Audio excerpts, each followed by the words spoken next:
Coucou les créatifs, j'espère que vous allez bien, que vous êtes d'humeur bricoleuse. J'ai eu l'idée de créer une petite carte shaker. Inspiration boule de neige, oui, enfin, boule de neige, vous savez, qu'on retourne et qu'il y a la neige avec les petits personnages au milieu. Donc je pense que j'ai rien oublié. J'ai utilisé 2 matrices de découpe circulaire pour avoir un gros cercle, on va dire le cadre, c'est bizarre parce qu'il y a un cadre rond, mais voilà, cadre cercle, et la partie intérieure décorée. Allez, on tente de faire ça ensemble. C'est parti.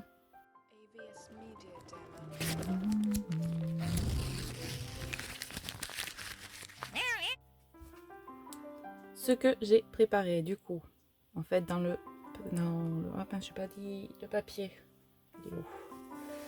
Voilà, c'est tiré de ce bloc de chez Action. Je voulais prendre un papier quand même. Inspiration un peu Noël, mais relativement sobre, donc je trouvais lui avec les petits sapins, ça s'adaptait bien à l'idée. J'ai découpé d'abord, j'ai mis les 2 matrices, hop, le grand cercle, le cercle un peu plus petit, pour avoir les 2 découpes, et j'ai passé celle-ci dans le classeur embossage de chez Daris, marque que je connais pas du tout. En fait, je suis tombée dessus par hasard, donc voilà. Je vous mets le lien en bas au cas où vous le trouvez joli et vous avez envie de l'acquérir. Et ça sera du coup mon fond décoré où j'ai rajouté une petite déco. Voilà. Ça, du coup, grand cercle, ce sera le dos de ma carte. Donc en cartonnette récupérée. De récup. Hop.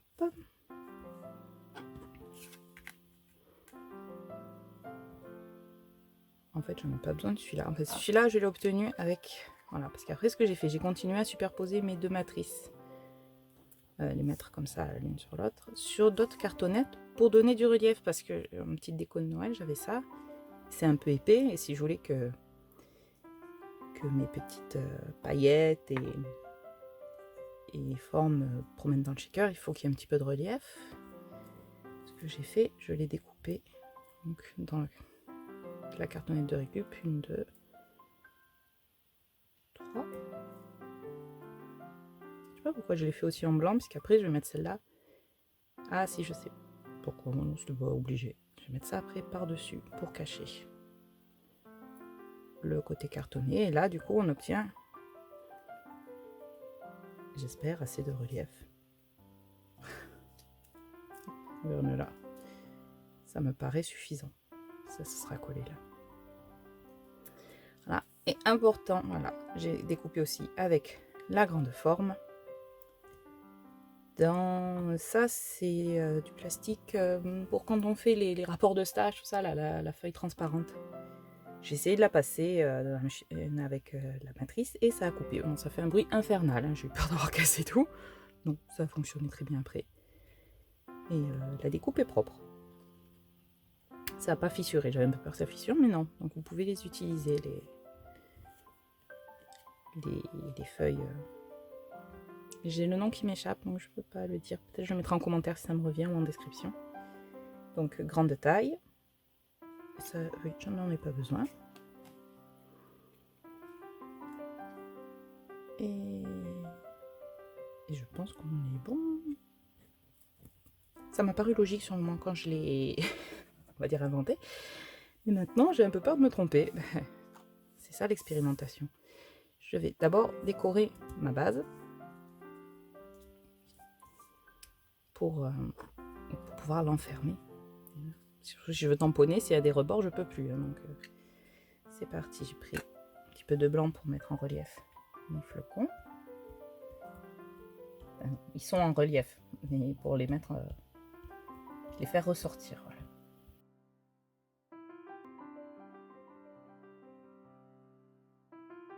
Donc ça c'est juste pour pas salir le plan de travail. J'ai choisi en fond des petites notes de musique Enfin, j'aime pas ça. Parce que quand je tamponnais avec l'encre d'action, ça teinte les tampons clear. Ah, je vais le faire en doré.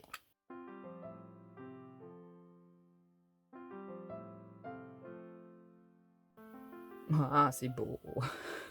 Ça claque dessus. Le doré et le rouge. J'avais envie de les faire en doré, les flocons, d'ailleurs, avec le test. J'ai testé avec le doré. Bon, flocon, c'est blanc. J'ai bien envie là, de les rendre un peu dorés. Allez, je me fais plaisir. Ils font fade maintenant.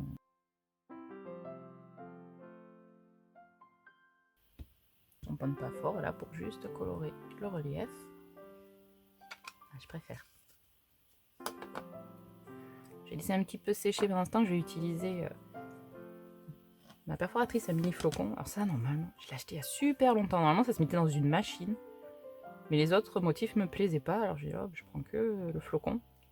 C'est très compliqué à poinçonner avec. Mais...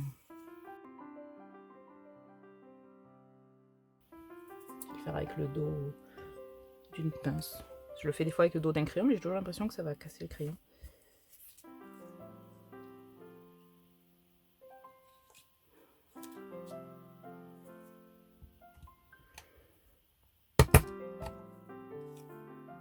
Ah bah super, j'étais pas bien mise. Hop, toi non. Il suffit de regarder dessous si on veut voir. Moi aussi, je me prends la tête à faire de la récup. Jusqu'au bout, je utilise le papier.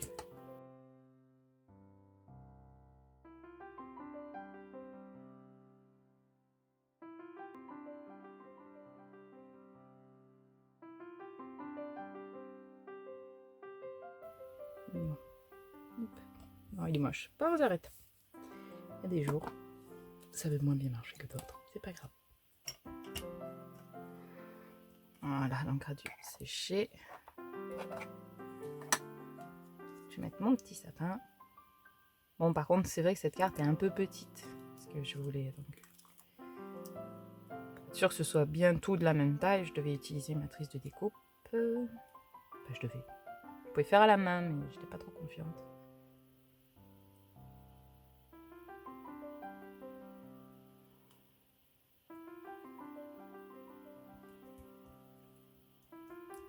Du coup, j'ai préféré... j'aurais pu faire directement le gros. Ah oui, c'était pour l'embossage, c'est pour ça que j'avais redécoupé au départ. Comme ça, j'étais sûre que mes cercles autour, il n'y avait pas l'embossage et ça gênait pas le... comment dire, le... ben, ça risquait pas que... ah, c'était tout lisse et du coup, les paillettes ne pouvaient pas s'échapper.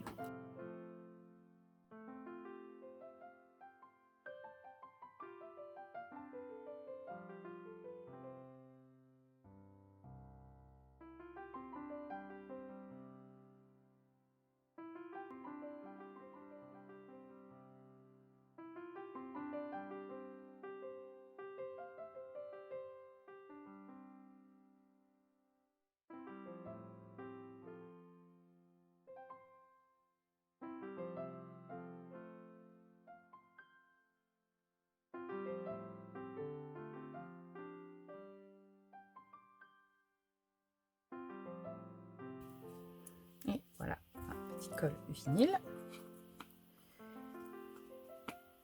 Que j'aime beaucoup.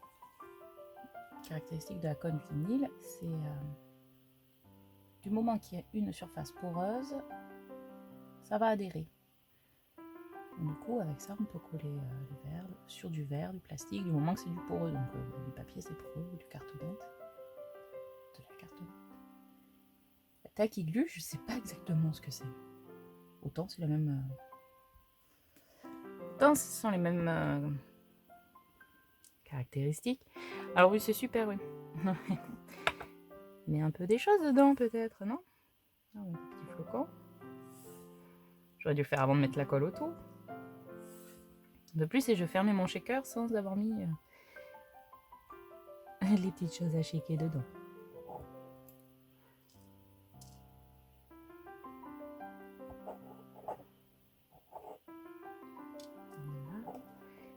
50 petites étoiles. Ça commence à faire beaucoup. Moi, je vais peut-être en laisser qu'une étoile dorée. Et de petites paillettes blanches pour faire la neige.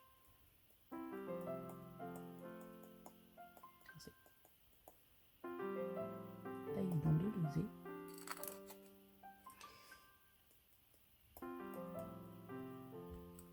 Quand ça sera tout blanc, quand elle secouera, ben on verra bien. Je croise les doigts pour que ça fonctionne convenablement.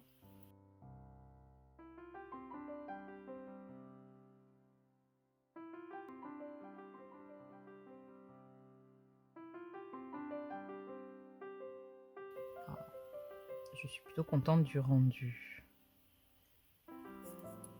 J'ai mis un peu trop de colle, ça a basé, mais si j'efface, ça risque de tout bouger. On me dit toujours le mieux est l'ennemi du bien, parce que j'ai tendance à être un poil perfectionniste. Du coup, je vais peut-être la laisser sécher. Je voulais la recadrer bien au milieu, puis je réalise qu'il y a le halo de lumière. Voilà. On laisse sécher. Allez, hop, touche plus. On attend 5 minutes. Et voilà, j'ai réussi à patienter 5 minutes. Ça a collé au plan de travail. Je suis pas sûre que ce soit bien sec encore. Alors, on va essayer de pas avoir de reflets. Pas évident.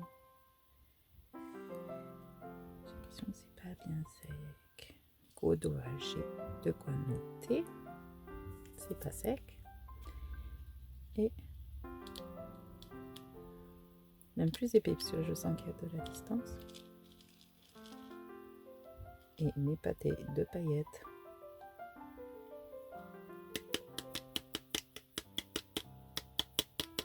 Allez, la neige.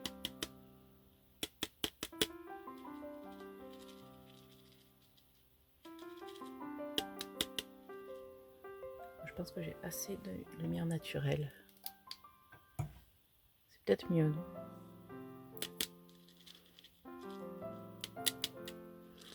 Et voilà, mon joli sapin dans la neige.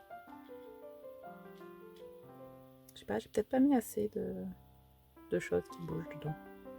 J'aurais peut-être pu mettre des petits sequins blancs aussi pour appeler la neige. J'avais peur que ça fasse trop, du coup 3 flocons, c'est un peu léger. Je crois qu'ils sont en train de se coller là-bas. Bon, on va arrêter de toucher. Et j'ai quand même les reflets de la fenêtre. Bon, j'espère que vous avez passé un agréable moment à bricoler avec moi. Et si ça vous a inspiré, à vous de jouer.